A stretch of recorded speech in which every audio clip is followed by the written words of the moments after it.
Il y a quelques centaines d'années, une planète unique a été détectée relativement près de nous, où il y a des nuages dans son atmosphère, de la pluie, et à sa surface, de grands fleuves coulent vers des lacs et des mers. Cependant, les conditions sur ce corps céleste fascinant sont létales, avec une surface limitée par un froid intense. Et son nom est Titan. Situé à environ 10 unités astronomiques du Soleil, Titan se trouve en dehors de la zone habitable de notre étoile. C'est la plus grande lune de Saturne et le deuxième plus grand satellite naturel du système solaire, derrière seulement Ganymède, l'une des grandes lunes de Jupiter. Titan orbite le géant Saturne à une distance d'environ 1 200 000 km du centre de la planète, accomplissant une orbite autour du géant gazeux en un peu moins de 16 jours terrestres. Titan a un diamètre d'environ 5150 km, soit 1,6 fois le diamètre de la planète Mercure, 1,48 fois le diamètre de la Lune et 0,40 fois celui de la Terre. Le satellite est le 10e plus grand objet du système solaire, y compris le Soleil. Les calculs montrent que Titan a une densité moyenne d'environ 3 fois inférieure à celle de la Terre, ce qui signifie qu'il a une composition chimique complètement différente de notre planète. Titan est partiellement différencié en couches distinctes avec un noyau rocheux de 3400 km. Ce noyau rocheux est entouré de plusieurs couches composées de différentes formes cristallines de glace. L'intérieur peut encore être assez chaud pour une couche liquide composée d'eau et d'ammoniac entre la croûte de glace. La présence d'ammoniac permet à l'eau de rester liquide même à une température aussi basse que moins 97 degrés Celsius. La sonde Cassini a découvert des preuves de la structure en couche sous la forme d'ondes radio naturelles de fréquence extrêmement basse dans l'atmosphère de Titan. On pense que la surface de Titan agit comme un réflecteur d'ondes radio de fréquence extrêmement basse, ce qui suggère qu'elle pourrait se refléter à la limite de la glace et du liquide d'un océan souterrain. Les caractéristiques de la surface de Titan ont été observées par la sonde Cassini de manière systématique jusqu'à 30 km entre octobre 2005 et mai 2007, ce qui suggère que la croûte est désaccouplée de l'intérieur et fournit des preuves supplémentaires d'une couche liquide interne. Outre preuve de soutien pour une couche liquide et une croûte de glace désaccouplée du noyau solide, proviennent de la manière dont le champ gravitationnel varie lorsque Titan orbite Saturne. On pense que les lunes de Jupiter et de Saturne se sont formées par coaccrétion, un processus similaire à celui censé avoir formé les planètes du système solaire. À mesure que les jeunes géants gazeux se sont formés, ils ont été entourés de disques de matériaux qui se sont progressivement fusionnés en lunes. Alors que Jupiter possède 4 grandes lunes en orbite très régulière, similaires à des planètes, Titan domine écrasamment le système de Saturne et présente une haute excentricité orbitale, non immédiatement expliquée uniquement par la coaccrétion. Un modèle proposé pour la formation de Titan est que le système de Saturne a commencé avec un groupe de lunes similaires aux satellites galiléens de Jupiter, mais qui ont été interrompus par une série d'impacts géants, formant ainsi Titan. Les lunes de taille moyenne de Saturne, telles que Iapetus et Rhea, se sont formées à partir des débris de ces collisions. Un début aussi violent expliquerait également l'excentricité orbitale de Titan.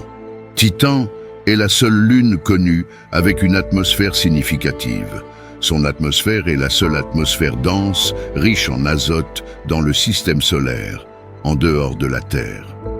Les observations faites en 2004 par Cassini suggèrent que Titan est un superrotateur, comme Vénus, ce qui signifie que son atmosphère tourne beaucoup plus rapidement que sa surface. Les observations des sondes spatiales voyagées ont montré que l'atmosphère de Titan est plus dense que celle de la Terre, Des couches opaques de brume bloquent la majeure partie de la lumière visible du Soleil, ainsi que d'autres sources obscurcissant les caractéristiques de la surface de Titan. La gravité moindre signifie également que son atmosphère est beaucoup plus étendue que celle de la Terre. La composition atmosphérique de Titan est de 97% d'azote, 2,7% de méthane et 0,2% d'hydrogène, avec des traces d'autres gaz tels que les hydrocarbures. On pense que les hydrocarbures se forment dans la haute atmosphère de Titan, lors de réactions résultant de la décomposition du méthane par les rayons ultraviolets du Soleil, produisant un épais brouillard orange. Titan passe 95% de son temps à l'intérieur de la magnétosphère de Saturne, lui offrant une protection contre les vents solaires. L'énergie provenant du Soleil aurait dû convertir toutes les traces de méthane dans l'atmosphère de Titan en hydrocarbures plus complexes en 50 millions d'années, une période relativement courte par rapport à l'âge du système solaire. Cela suggère que le méthane doit être réapprovisionné par un réservoir à l'intérieur de Titan. L'origine finale du méthane dans son atmosphère pourrait être de son intérieur, libéré par le biais d'éruptions de cryovolcans. Le 3 avril 2003, la NASA a annoncé que des composés chimiques organiques complexes, appelés collectivement tholins, apparaissent probablement sur Titan, sur la base d'études de l'atmosphère de la Lune. La température à la surface de la Lune est d'environ -179 degrés Celsius. À cette température, la glace d'eau a une pression de vapeur extrêmement basse, de sorte que le peu de vapeur d'eau présente semble être limité principalement à la stratosphère. Le satellite possède des nuages composés de méthane, d'éthane et d'autres composés organiques simples qui sont dispersés et variables. Les découvertes de la sonde Huygens indiquent que périodiquement, il pleut du méthane liquide et d'autres composés organiques depuis les nuages de Titan jusqu'à sa surface. La possibilité de mer d'hydrocarbures sur Titan a été suggérée pour la première fois sur la base des données des voyagers 1 et 2, qui ont montré que Titan avait une atmosphère épaisse avec une température et une composition approximativement correctes pour les soutenir. Cependant, des preuves directes n'ont été obtenues qu'en 1995, lorsque des données du télescope spatial Hubble et d'autres observations ont suggéré l'existence de méthane liquide sur Titan, soit sous forme de poches isolées, soit à l'échelle des océans, similaire à l'eau sur Terre. La mission Cassini a confirmé l'hypothèse précédente. Lorsque la sonde est arrivée à Saturne en 2004, on s'attendait à détecter des lacs ou des océans d'hydrocarbures par la lumière du Soleil réfléchie à la surface, mais initialement, cela n'a pas été observé. Près du pôle sud de Titan, une formation sombre et énigmatique appelée Ontario Lacus a été identifiée et ultérieurement confirmée comme un lac avec une superficie d'environ 15 000 km². Selon les normes terrestres, le lac semble être extrêmement peu profond. Les mesures radar effectuées en juillet 2009 et janvier 2010 indiquent une profondeur moyenne de 40 cm à 3,2 mètres et une profondeur maximale de 2,9 à 7,4 mètres. Cela donne au lac un volume estimé de 7 à 50 km3. En juin 2008, le spectromètre de cartographie visuelle et infrarouge de Cassini a confirmé la présence d'éthane liquide sans l'ombre d'un doute dans Ontario Lacus. Le 21 décembre 2008, Cassini est passé directement au-dessus d'Ontario Lacus et l'a observé au radar. Les premières mesures radar effectuées en juillet 2009 et janvier 2010 indiquaient qu'Ontario Lacus était extrêmement peu profond, tandis que l'Igeia Mare dans l'hémisphère nord était initialement cartographié à des profondeurs supérieures à 8 mètres, le maximum discernable par l'instrument radar et les techniques d'analyse de l'époque.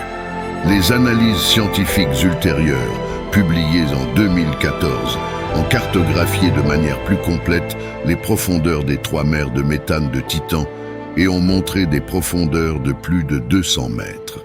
Ligeia mare a une profondeur moyenne de 20 à 40 mètres, tandis que d'autres parties n'ont enregistré aucune réflexion radar, indiquant une profondeur de plus de 200 mètres.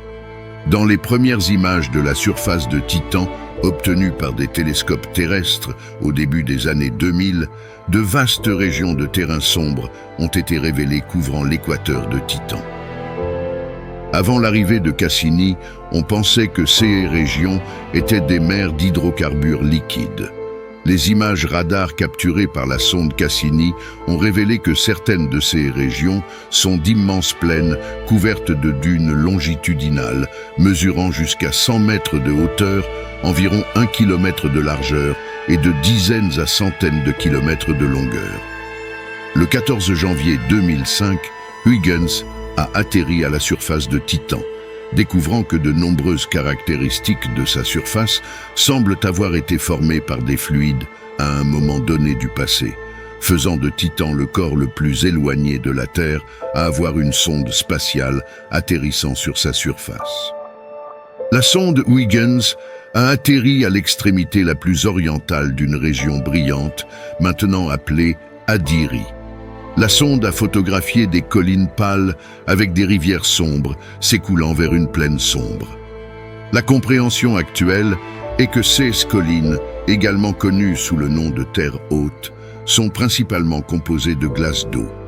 Des composés organiques sombres, créés dans la haute atmosphère par le rayonnement ultraviolet du Soleil, tombent sous forme de pluie depuis l'atmosphère de Titan. Ces composés sont emportés par les collines avec la pluie de méthane et sont déposés dans les plaines sur des échelles de temps géologiques.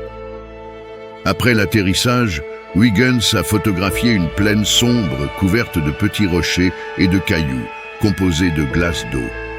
Il y a des preuves d'érosion à la base des rochers, indiquant une possible activité fluviale. La surface du sol est plus sombre que prévu initialement, constituée d'un mélange d'eau et de glace d'hydrocarbures. Titan est un monde unique, fascinant et mystérieux, où les vents et les pluies sont courants à la surface, traversés par des rivières si semblables à celles de la Terre, mais si différentes en même temps. Il y a beaucoup plus dans l'univers que nous pouvons imaginer, et la vie ne semble pas partout comme nous la connaissons. La vie, ce phénomène que nous avons essayé méticuleusement de détecter sur des milliards de planètes autour de nous, pourrait-elle être pratiquement dans notre voisinage? Partagez votre avis dans les commentaires.